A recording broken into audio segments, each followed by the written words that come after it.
Good morning, everyone. Today's topic is classification of money. Money can be classified on the basis of relationship between the value of money as money and the value of money as a commodity. In order to understand this classification of money, let us go with its terms. Every unit of money has two values, face value and intrinsic value. Let us consider face value first. It is refers to the value which is written on the unit of money. For example, face value of 10 rupee note is equal to 10 rupee. It is a written value on the paper or a coin. Whereas in the case of intrinsic value, it refers to the value of the metal contained in the unit of money. For example, the value of silver contained in a silver coin is known as intrinsic value. It is just a metal value or a paper value. There are many classifications of money on the basis of face value and intrinsic value. Let us discuss one by one. First classification is full-bodied money.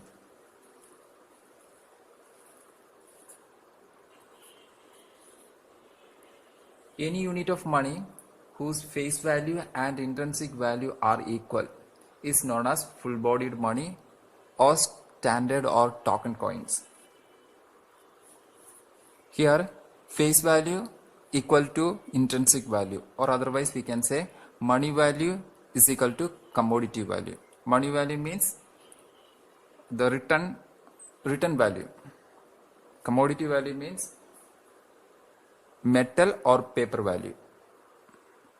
Both are equal in this case. Such a type of money is called full-bodied money. Second one is credit money. Credit money refers to money whose intrinsic value is less than its face value. Here, intrinsic value is less and face value is more. For example, in the case of 100 rupee note, paper value is less and value written on it is more. Example for credit money: currency notes, checks, draft, etc. Next one is fiat money.